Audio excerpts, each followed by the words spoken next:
olórí oko ẹgbẹ́ onímọ́tò ìpínlẹ̀ Èkó ìyọ̀n ẹgbẹ́ onímọ́tò National Union of Road Transport Workers NURTW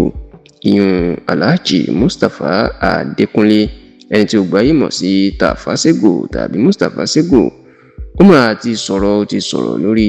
ikú akọ̀wé elétò ẹgbẹ́ NURTW ti ìpínlẹ̀ Èkó ìyọ̀n Organizing Secretary of the Lagos State National Union of Road Transport Workers ìyọ̀n Comrade Tọ́ba Jíbóyè ẹni tí ó gbáyé mọ̀ sí Tọ́ba Ìjayà tàbí Ìkòkò Ajégunjẹran tí ó kú lójijì ní ọjọ́ Ìṣẹ́gun tí í ṣe ọjọ́ Tuesday ọ̀sẹ̀ tí a wà nínú ẹ̀ yìí tí Mustapha Adékúnlé Sego tó ṣẹ̀ṣẹ̀ ṣe ayẹyẹ ọjọ́ bíi 50 years kódà tí Tọ́ba Ọ̀pẹ́lẹ́yẹ náà wà níbi ayẹyẹ náà tó sì tó ṣe fídíò láti kí ọ̀gá ẹ̀ Sego kú oríire ní Mustapha Sego inú ti ṣe ìdárò ikú òjijì Tọ́ba Ìjayà ọjọ́ àìkú tí í ṣe ọjọ́ Sunday ọ̀sẹ̀ tá a wà nínú ẹ̀ yìí ní alẹ́ pátápátá ní àwọn amòòkùnṣìkẹ̀ ẹ̀dá kan àwọn agbanipa ni wọ́n mà lọ dá Tọ́ba Ìjayà Ìkòkò Ajégunjẹran alágbára gbogbo agbègbè Mushin lọ sórí pàánù lọ sí Ṣómólú lọ sí Bàrígà lọ sí Fàdèyí ní ìpínlẹ̀ Èkó iná mà lọ dá lọ́nà lójú ọ̀nà márosẹ̀ Ìkòròdú sí ìpínlẹ̀ Èkó bẹ́ẹ̀ ni wọ́n da ìbọn bo Tọ́ba Ìjayà kẹ́ọ̀kẹ́ọ̀kẹ́ọ̀ ńṣe ni ọta àbọ̀n ló ń lò bí ìgbà tí wọ́n ń jagun Kiriji bẹ́ẹ̀ la gbọ́ pé Tọ́ba Ìjayà ó ṣẹ̀ṣẹ̀ ń ti ọ̀dọ̀ àwọn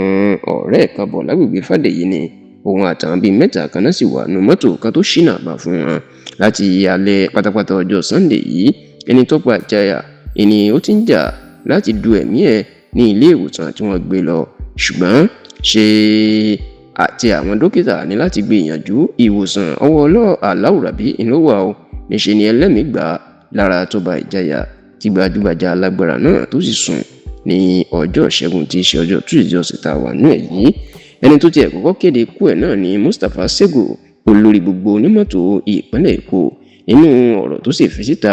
ló jẹ́ kó di mímọ̀ pé ìbànújẹ́ ńlá ni ikú Tọ́ba Ìjayà ló máa jẹ́ fún un kódà